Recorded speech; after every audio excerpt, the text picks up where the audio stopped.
Pamahalaan Panlalawigan ng Oriental Mindoro. Ako si Jacqueline De Leon at ito ang Kapitolyo para sa mamamayan.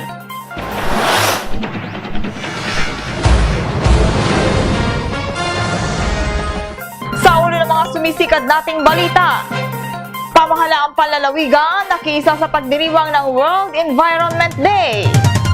Premyo sa Seal of Good Housekeeping ng Lalawigan, pinakikinabangan na ngayon sa mga proyektong kontrabaha. Hindi sa mina, kundi sa agrikultura at turismo, tututok ang administrasyong umali. Mga nanalong kandidato ng Partidong Liberal nanumpa sa Provincial Chairman ng Liberal Party. At sa ating pitak pangkalusugan, alamin ang mga benepisyong pangkalusugan na nakukuha sa pagkain ng isdang dilis.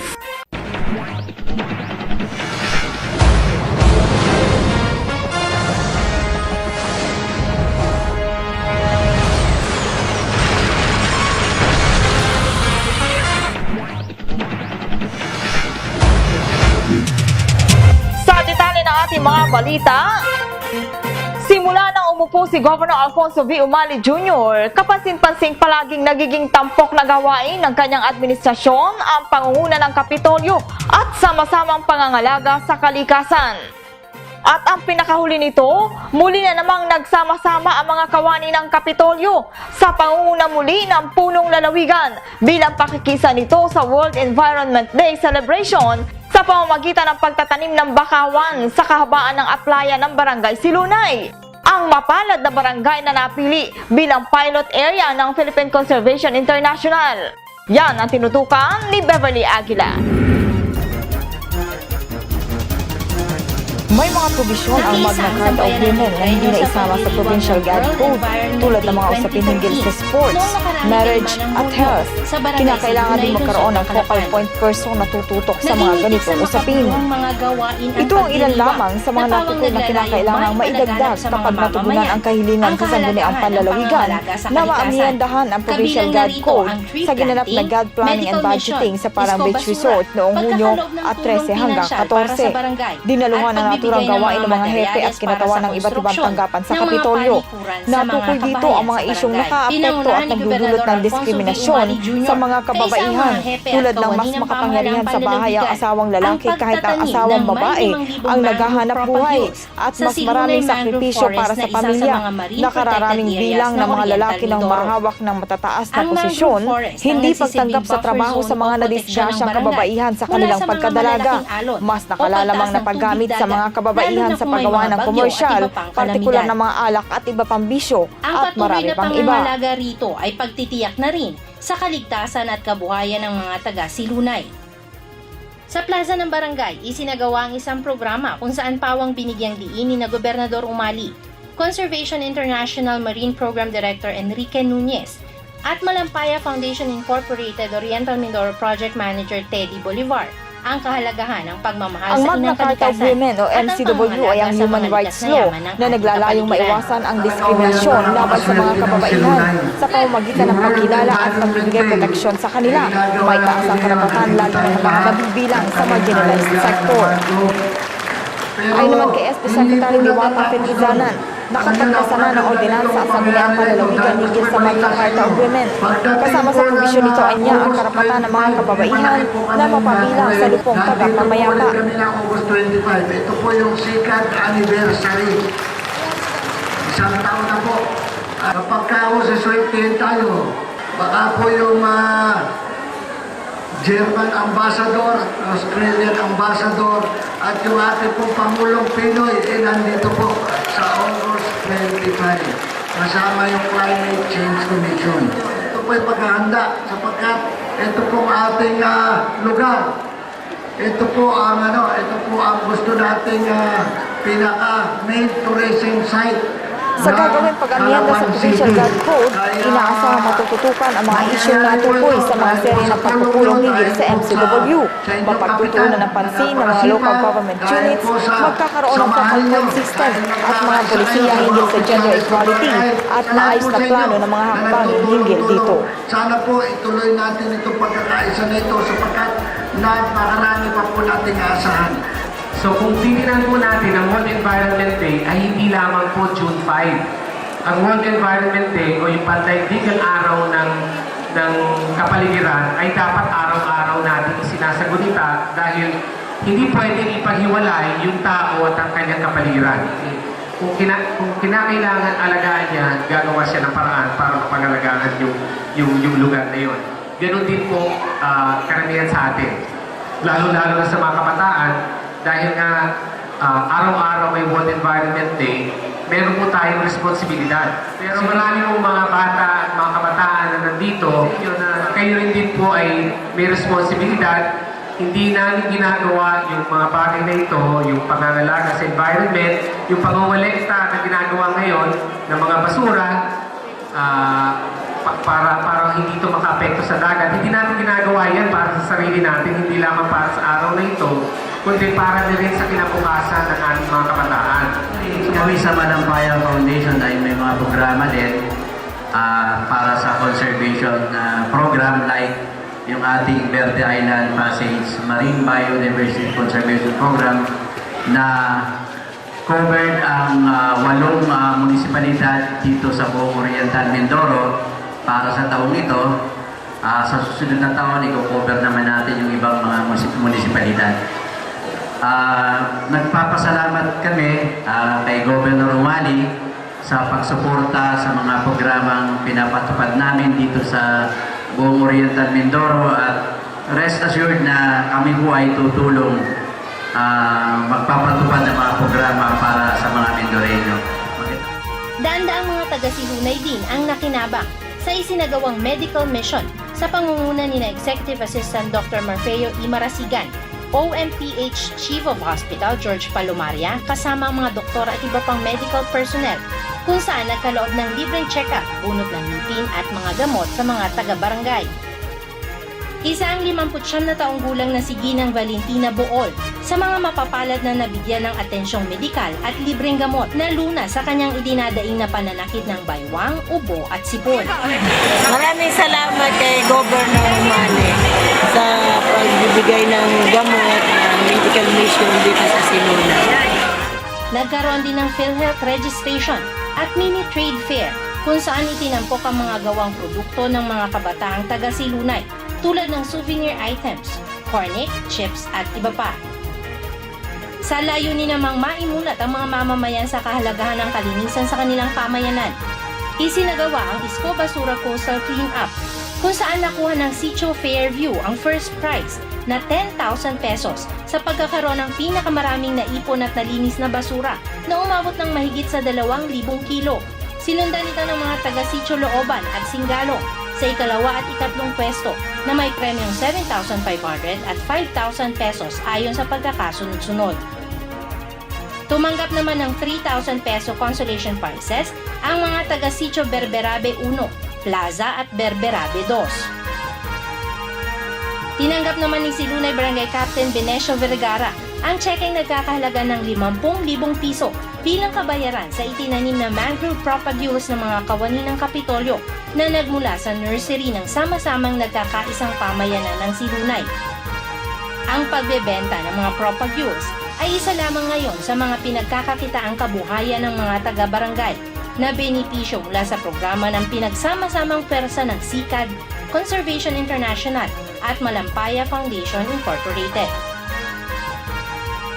Pinangunahan naman ni PGOM Consultant Dr. Nelson Benaflor at Dr. Marasigan ang pamamahagi ng toilet construction materials mula sa pamahalang panlalawigan para sa 9 na mapapalad na mga pamilya. Namahagi rin ng reading materials tungkol sa kalikasan para sa mga mag-aaral ng Silunay Elementary School at Mamerta G. Tolentino National High School. Sa lahat ng mga tulong at suportang patuloy na ipinagkakalob sa kanila ng pamahalaan, ito ang paabot ni Kapitan Vergara. Sa mamagitan po ng programa ng SICAD ni Governor Umali, natukunan po ang aming layunin na magkaroon ng oportunidad ang bawat isa. At nakumita, nakahanay na hanap buhay. Kailangan lamang po ay pagyamanin at pahalagahan ng mga bagay na ibinigay sa amin. Lalo na po kung may kalamidad at malakas ang dagat, may alternatibong hanap buhay. Naniniwala po kami sa paglulad ng mga tao ng aming barangay kasabay ng paglulad ng buong barangay.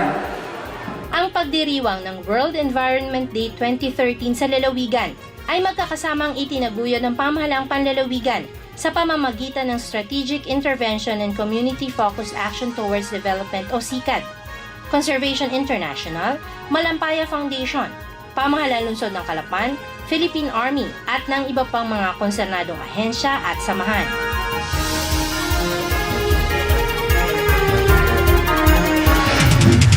Dahil pumapasok na po ang panahon ng tag-ulan, inalam ng KPSM ang pinakahuling nagawa sa ilalim ng flood mitigating interventions na isinasagawa ng pamahalaang panlalawigan para na rin sa kaalaman ng ating mga kababayan. Narito ang ginawa nating pakikipanayam. Ginagamit na ngayon sa papatapos ng konstruksyon ng gabyon sa may barangay San Andres Putik at sa rechanneling ng mga ilog sa may Mahabang Parang ang bahagi ng premyong Seal of Good Housekeeping Award na natanggap ng lalawigan noong nakaraang taon. Ito ay pinahayag ni Governor Alfonso V. Umali Jr. sa pakikipanayam ng KPSM kamakailan. Ayon kay Governor Boy, naisagawa na ang rechanneling sa may San Andres Putik at mga ilog sa Mahabang Parang dahil na rin sa lubhang epekto ng pag-apaw ng tubig dito sa buhay at kabuhayan ng mga taga-Mahabang Parang na minsan ang dumulog sa tanggapan ng gobernador. Ang status ng flood mitigation natin, specifically doon sa District 8 ng Nauhan, na kung saan siya binabaha ngayon. Ang ginawa natin, natapos na natin yung 12 million at saka 3 million, 15 million natin, yung premium natin doon sa Seal of Good Housekeeping, ginawa na natin ng gabyon doon. San Andres Putik, tapos may mga rechanneling tayong ginawa, kaya ngayon hindi na baha sa Mahabang Parang at saka doon sa area na yun. Pero kulang at kulang pa rin. Kaya ang pinagawa namin ngayon, while meron tayong pondong 30 million na inaantay from the DPWH, doon sa Quick Response Fund. Habang wala pa, itong mga komunidad, kinausap natin, sige, in the meantime, tayo muna, magtulong-tulong muna tayo, kami naman, mag-ipon kayo ng mga tao na magtatrabaho at kami naman sa probinsya, bibigyan namin kayo ng food for work para at least mapagtulong-tulungan natin in the meantime na wala pa. Pagdating ng pondo, dito tuloy natin yung kakulangan. Dagdag pa rito, sinabi ng gobernador na kasalukuyan tinutukoy na rin ang mga kanal na nagbabara sa bawat bayan, partikular sa 4 na bayan na malimit binabaha upang magawa ng kaukulang aksyon. Ito ay ang mga bayan ng Victoria, Nauhan, Baco at lungsod ng Calapan. Ang mga kanal na barado ang kalimitang pinagsisimula ng pagbaha, maging sa mga kabayanan, lalo na kapag tuloy-tuloy at malakas ang buhos ng ulan. Ito ay kabilang sa mga immediate solution na isinasagawa ng pamahalaang panlalawigan sa pamamagitan ng Provincial Engineering Office, katuwang ang mga ahensya ng pamahalaang nasyonal, kabilang ang Department of Public Works and Highways, National Irrigation Administration, Department of Agrarian Reform at mga Municipal Engineering Office ng bawat apektadong bayan. Yung mga drainage canal, kinukuha natin lahat yung existing drainage canals ng lahat ng munisipyo. Ang gusto natin dito, ma-ensure na pag nagbaha, hindi magbabaha sa syudad. Kasi yung mga barangay, alam mo, yung mga far-flung barangays, pag nagbahayan, okay lang yan eh. Sanay na sila dyan eh. Pero yung bayan, pag binaha, parang masyadong nakaka-low ng moral.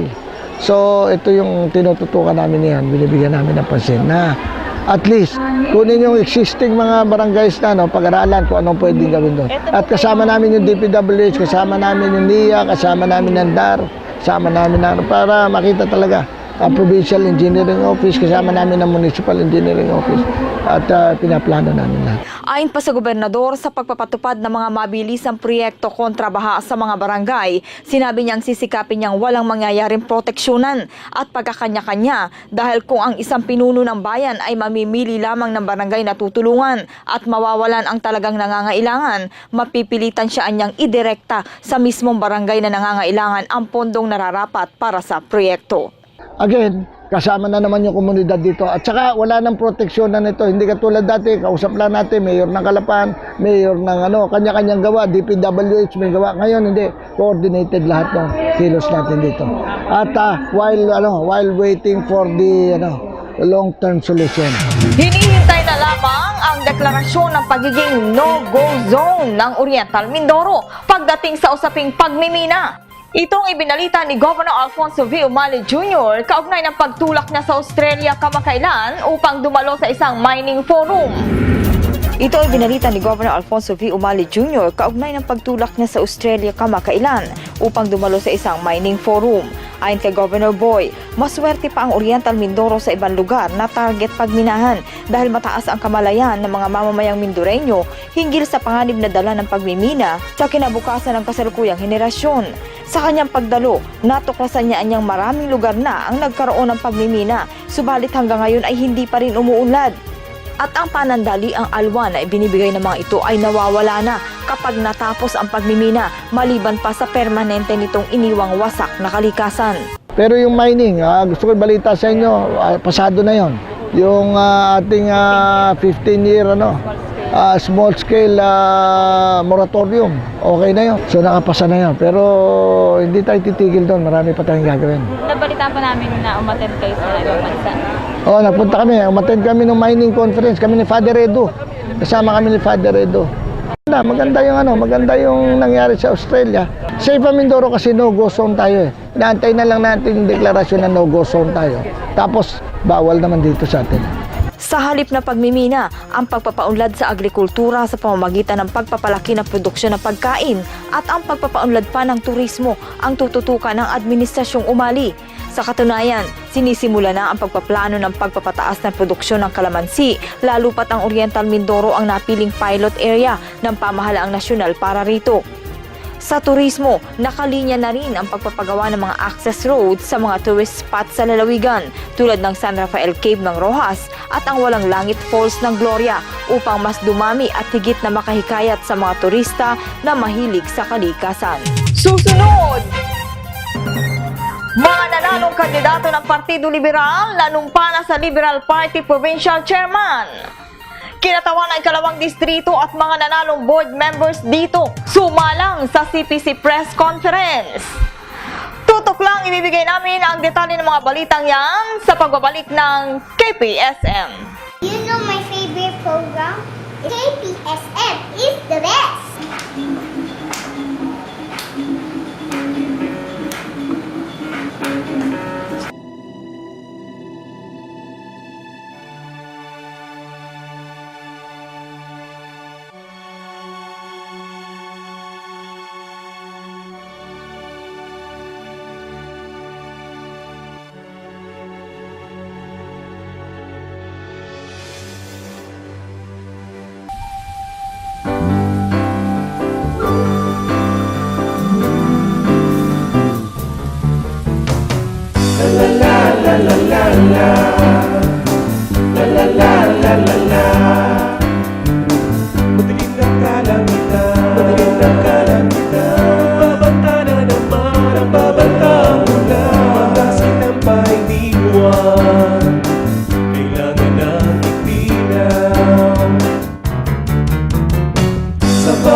Sama-sama sa anumang kalamidad, dapat ay handa ka.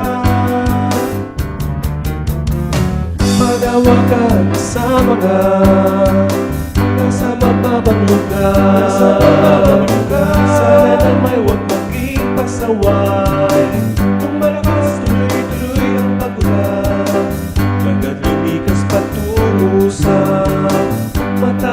na lugar. Sa papasok sa eskwela, maging sa mga opisina, tayo dapat laging dala. Kahit may araw pa, dahil anumang oras, bumibigla na lang. Tila magdalakaw, bumibigla ang pagulan. Panahon ka'y mabago-bago, dapat tayong lahat ay matuto. Palayo mo, huwag pairali, sa magkilos magunan. Lagi ulan, ulan. Isa dito renyo'y mamamba. Ulan.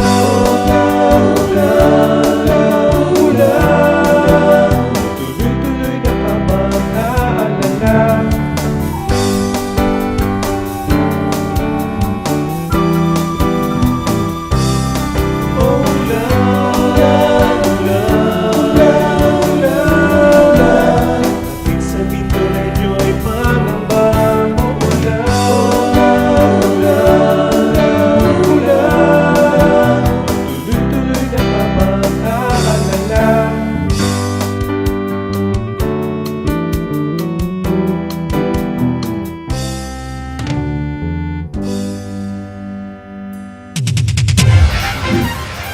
Mayorya ng mga kandidato ng Partido Liberal sa lalawigan, pawang nagsipanalo nitong nakaraang eleksyon.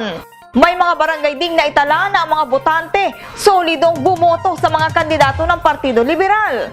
Kaya naman kamakailan, masigla mga itong nanumpa sa chairman ng kanilang partido, ang Partido Liberal. Alamin natin ang detalye sa balita ni Beverly Aguila.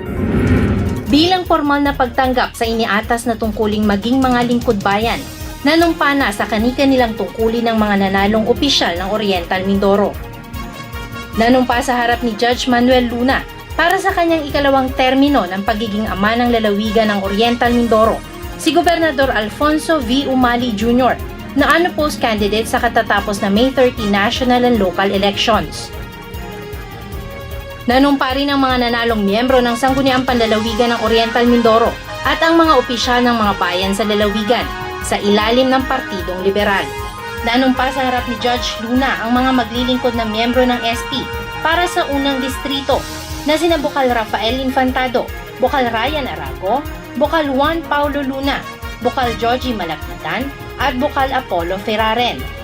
Nanumpa naman bilang manghalal na kinatawan ng SP mula sa ikalawang distrito sina Bukal Carlito Camo, Bukal Flor de Rojas Atienza, Bukal Martin Buenaventura, Bukal Manuel Andaya at Bukal May Arlene Talens.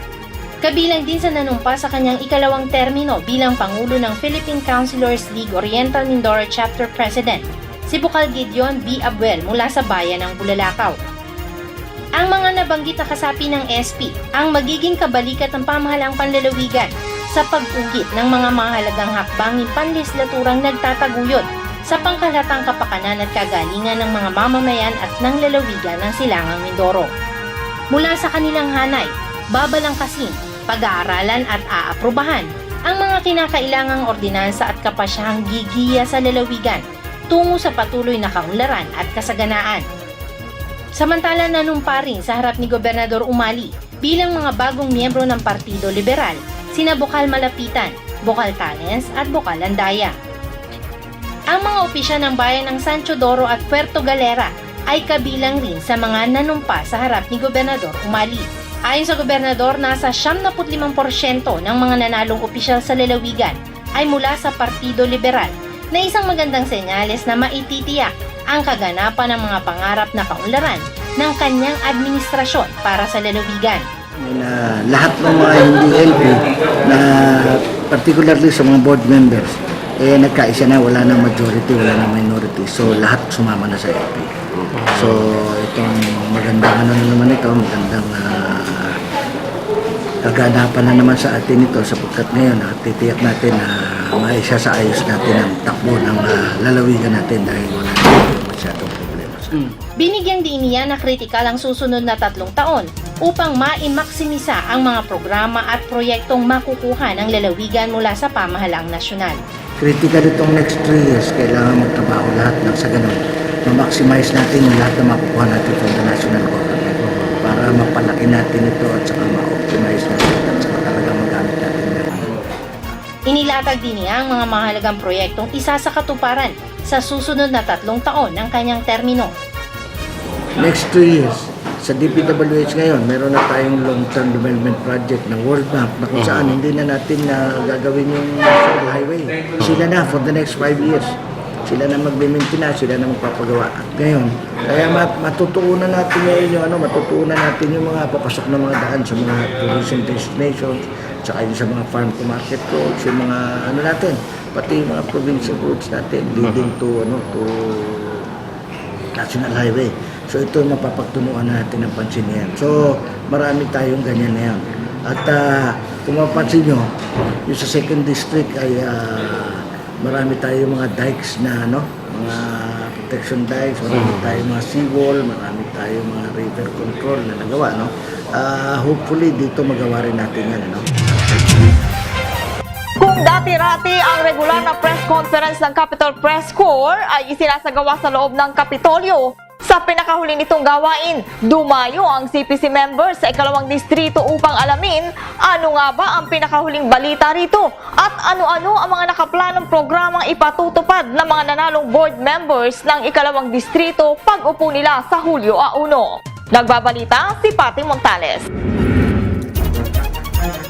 Higit pa ang pagpupunyagi ang aming pagtutulong-tulungan upang matiyak na magpapatuloy ang nakakamit ng pag-asenso ng 2nd distrito para sa lalo pang kapakinabangan ng ating mamamayan. Ito ang nagkakaisang pahayag ng mga board members-elect ng 2nd distrito sa pinakahuling presko ng Capitol Press Corps o CPC na ginanap sa bayan ng Bungabong noong 10 ng Hunyo. Pinangasiwaan na nabanggit na gawain ni CPC Board of Director Chairman at Station Manager ng DWOM-FM Honrado Ding Vega.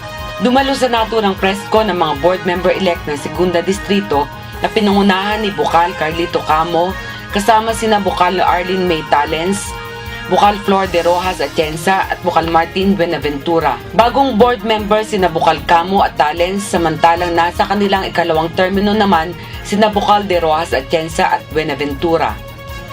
Ayon kay Bukal Camo, isa sa mga pangunahing proyektong nakalinya sa kanyang mga plano ang pagpapatayo ng mini health center sa 7 bayan na sakop ng 2nd distrito. Nais din niyang hawakan ng Komite ng Turismo sa Sangguniang Panlalawigan sapagkat alam niyang malaki ang may aambag niya dito. Tututukan rin niya ang mga programang makatutulong sa ating mga kapatid na katutubo. Bukod pa rito, ipagpapatuloy niya ang kanyang campaign message na likhang totoo kaunlaran ng Oriental Mindoro upang tulungang linangin ang iba't ibang angking talento ng ating kababayan. After nung ako'y manalo, after 3 days na ako'y manalo, po agad ay nag-desisyon na magpagawa ng isang mini health center at ito po ay sariling pondo, sariling pera at ang plano ko po ay dito po sa 2nd district, 7 bayan po, lahat po ng bayan nilalagyan ko po ng mini health center. Yun po yung unang-unang kong gagawin sapagkat kailangan po ito natin. Bilang isang board member po, siyempre, kung ano po yung kagaganda ng lugar namin, is nakasuporta po ako sa kanilang dalawa, sa kanilang magkapatid, lalo higit sa amin pong mayor, kasi Mayor Bobot na 3 na po kami. Nandito po ang gobernador, nandito po ang congressman, nandito po ang isang board member. So kung ano po yung kailangan ni Mayor para po sa amin na kami makakatulong para po sa bayan ng Bungabon, is yun po ay hindi po siya magdadalawang salita sapagkat nandito po kami. At pangalawa po, kung ano ang magiging contribution ko dito, hindi lang sa 2nd district, maging hanggang sa 1st district. Ako po ang hahawak po ng tourism. So, bilang isang, sinabi nyo nga, celebrity, mas madali ko pong maisusulong o mas madali kong maipakikilala, hindi lang sa Pilipinas, maging sa labas ng bansa, kung ano ba po ang mayroon dito sa atin, sa Mindoro. Susuportahan naman ni Bukal Talents sa mga programa para sa kababaihan at sa iba pang marginalized sector sa lalawigan. Aniya pa, ang sangguniang bayan nila sa Rojas ang kauna-unahang nakapagpasa ng Gender Development Code. Alam po ninyo sa bayan ng Rojas, bago po nagtapos ang inyong lingkod ng aking ikatlong termino noong 2018, 2010. Naipasa po natin, ang Rojas po ang unang-una nakapagpasa ng Gender Development Code. At sa pamamagitan po ng ordinansang ito, napagtibay po natin at napaigting natin yung laban po natin sa abuses sa kababaihan at sa mga kabataan. Nung po ipinasa namin ang ordinansang ito, nagkaroon po kami ng information dissemination sa bawat barangay na kung saan ipinapaliwanag po namin sa lahat ng aattend na assemblea, hindi lang po mga kababaihan ang aming inibita, kundi ganun din yung mga kalalakihan para ipagpaliwanag po sa kanila kung ano yung kahihinatnan at ano ang kalalagyan nila kung sakaling sila ay mga abuso ng mga kababaihan at mga kabataan. At bunsod nga po siguro yung pagtaas ng bilang ng mga insidenteng ito. Bunsod po ito ng information dissemination na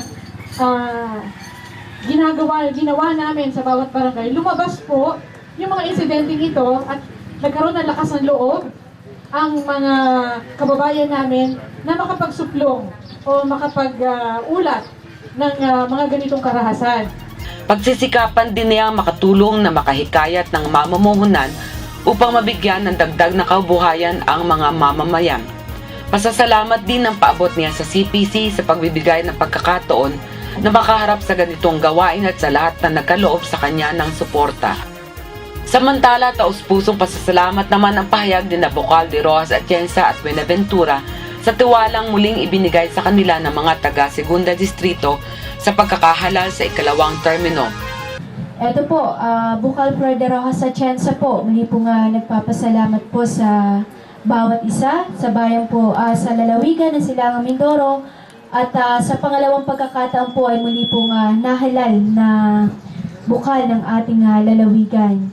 Nanggaling po sa pagiging independent nung una at ngayon nga po ay kabilang na sa Partido ng Liberal. Kasama na po tayo ng ating masipag ng gobernador ng ating lalawigan, PA Umali.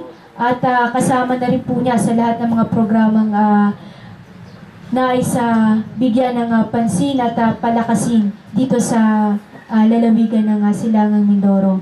At una, gusto ko magpasalamat sa inyong lahat dun sa suporta ng national ng press corp sa aking kandidatura at sa grupo. Alam ko na mga tinulungan nyo ang grupo nitong nakaraang halalan, kaya maraming salamat sa inyo. Makakaasa kayo na sa mga darating panahon ay makakaasa kayo ng suporta sa grupong ito. At sana ay magtuloy-tuloy ang magandang samahan ng media at ng Sangguniang Panlalawigan at ng provincial government para yung mga programa ng probinsya ay makarating dun sa ating mga mamamayan. Malaman nila na ganito pala yung ginagawa ng Sangguniang Panlalawigan at ng provincial government, pumumuno ni Governor Umali at ni Congressman Umali. Kasama na naging panauhin sa press con sina Gobernador Umali at 2nd District Congressman Reynaldo Umali na kapwa nagpaabot ng pagkilala sa malaking naging papel ng CPC at ng mga lokal na media sa pagpapaalam sa taong bayan ng mga programa ng pamahalaan. Nakibahagi rin sa okasyon sina Bansud Mayor Ronaldo Morada, Bungabong Mayor Hercules Umali at PYDC Chairman Paulo Umali. Susunod! Pagtutuwang ng Kapitolyo at Malampaya sa pangangalaga ng karagatan ng lalawigan, tuloy-tuloy. At sa ating pitak pangkalusugan, mga benepisyong pangkalusugang nakukuha sa pagkain ng isdang dilis. Huwag po kayo maglilipat, magbabalik ang KPSM, makalipas lamang ang ilang palaala. You know my favorite program? KPSM is the best!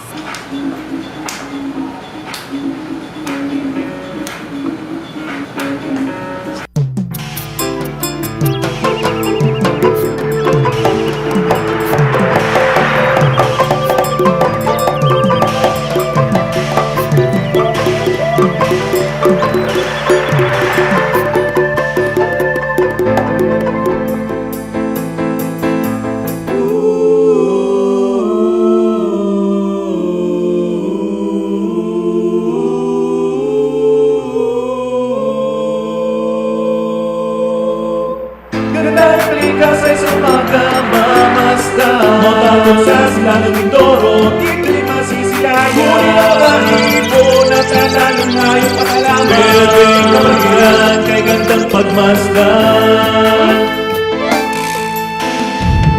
Hindi pati sa araw nakita ang kapangasan. Mga mapalirang gawain, hindi pinag-isipan. Pagkakaingin, pag-uuli, at iligalangin. Hanggang pagniminat, kalikasan, sisirain. Bumilang kami Dureño, isa, dalawa, tatlo. Tipunin mga lider nyo at pamuna sa pagbuelo. Isa, dalawa, tatlo. Sabay-sabay kumilos tayo, kung di ka kikilos, baha ang abutin mo. Ibalik natin mga puno na wala, hindi gagawin tayo ang kawawa. Itinalim ating kalikanin, buhay at kabuhayan ang sasabihin. Ito lang gawain, tunay na pamasa. Inulog gawain ng Kapitolyo, mamumuna. Kaya bakit ka barangay, tara nang sumama. Kapit-isip, Mindoreño, magkaisa, magsama-sama. Ito ang tunay na Kapitolyo para sa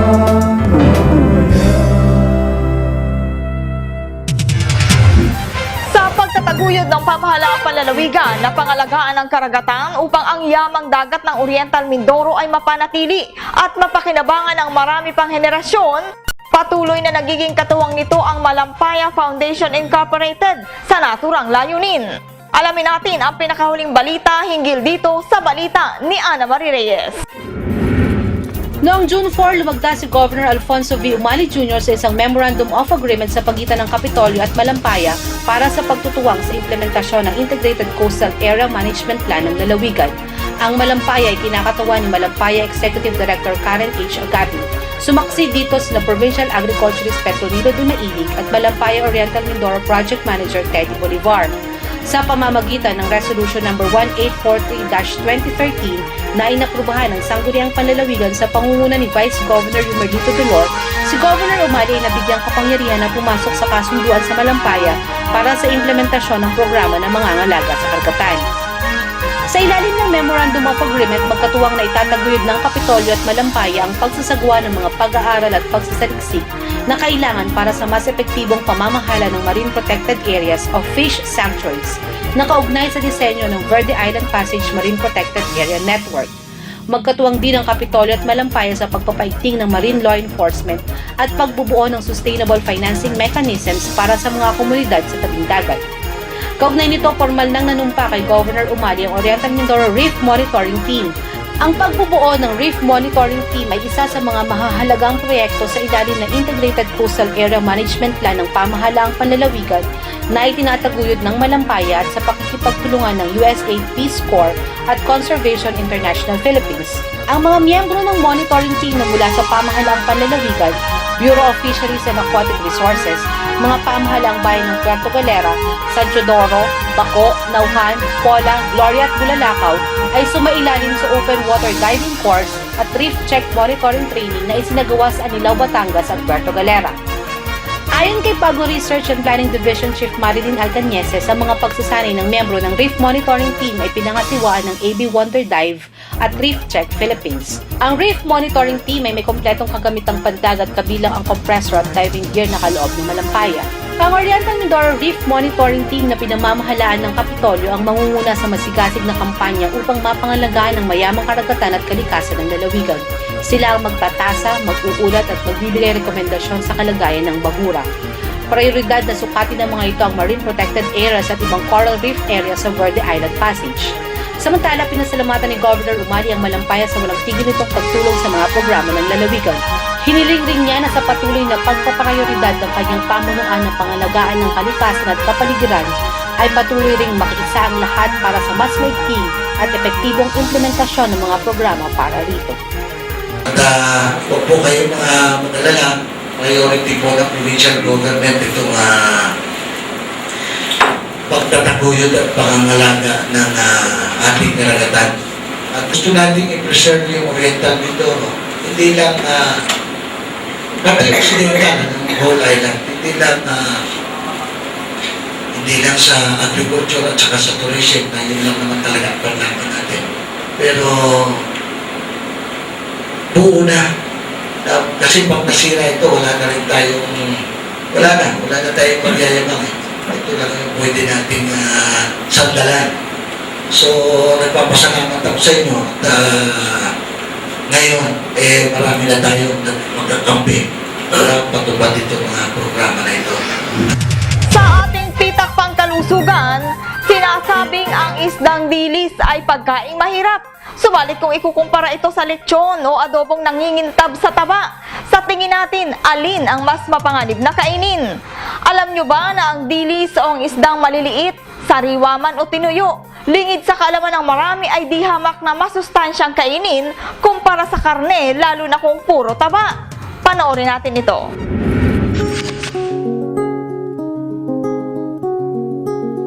Dahil kulang sila sa calcium. Kulang po sila sa calcium o di naman po kaya di po sila nag-ehersisyo. Uminom po ng gatas tas mag-ehersisyo. Kumain ng masusustansyang pagkain. Mag-ehersisyo.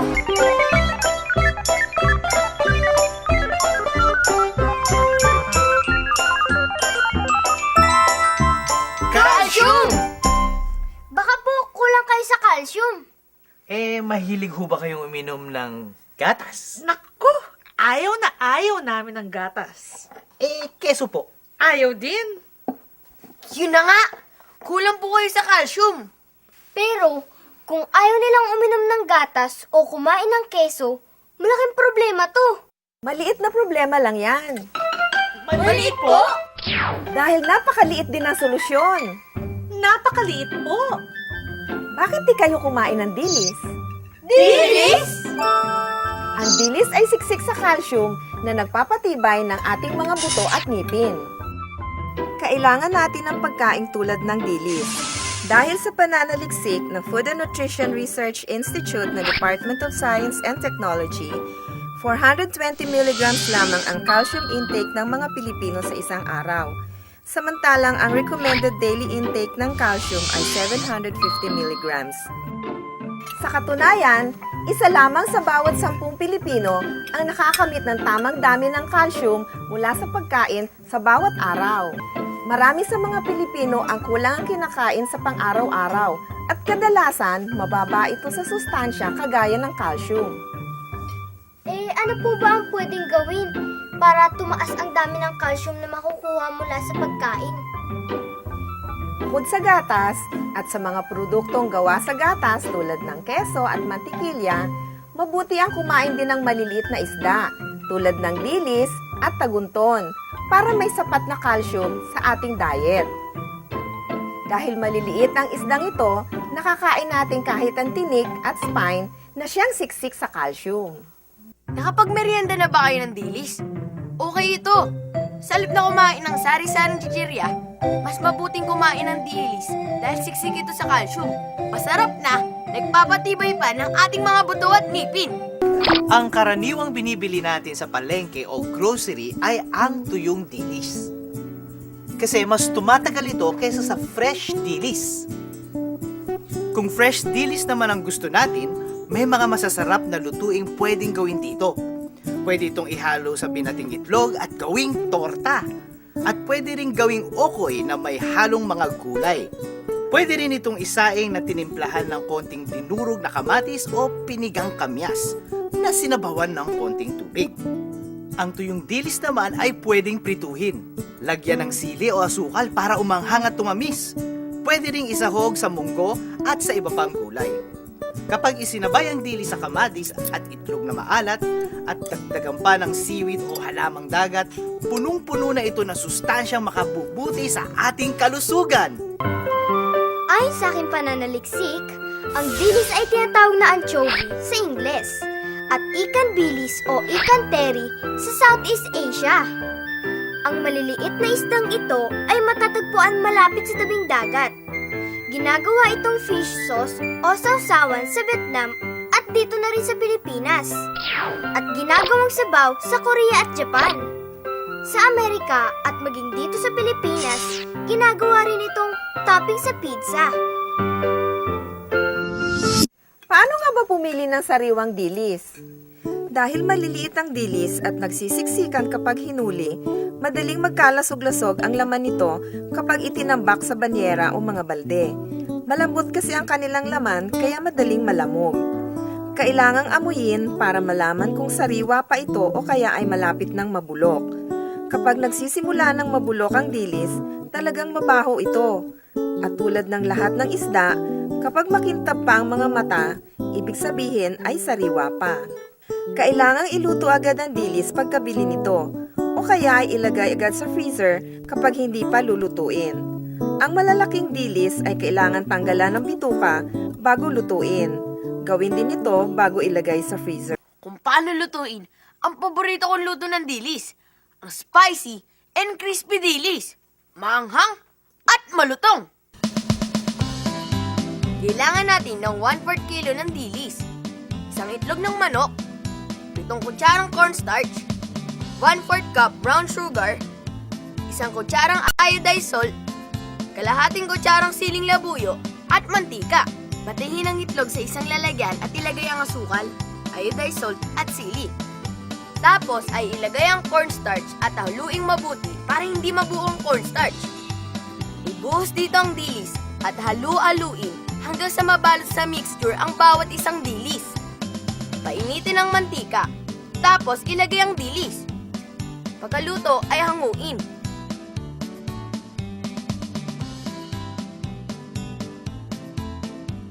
Pwede nang papakin. Kung ayaw nyo naman ng maanghang, ay huwag nang ilagay ang sili. Kaya mabuting isama natin ang dilis sa Masari-sari masusad na pagkain natin araw-araw. At yan po ang kalipunan ng mga balitang tinipo ng Provincial Information Office. Sa mga hindi nakapanood na aming programa ngayon, i-type lang sa YouTube ang Kapitolyo KPSM upang mapanood ang edisyong ito. Para sa iba pang kalaman, ugaling mag-log-on sa aming Facebook account, ang Oriental Mindoro Kapitolyo para sa mamamayan. Ako po muli si Fea Calizan de Leon at sa inyo pong lahat, sa ngalan ng kapamilya ng KPSM, makiisa tayo sa pagsikad ng Oriental Mindoro.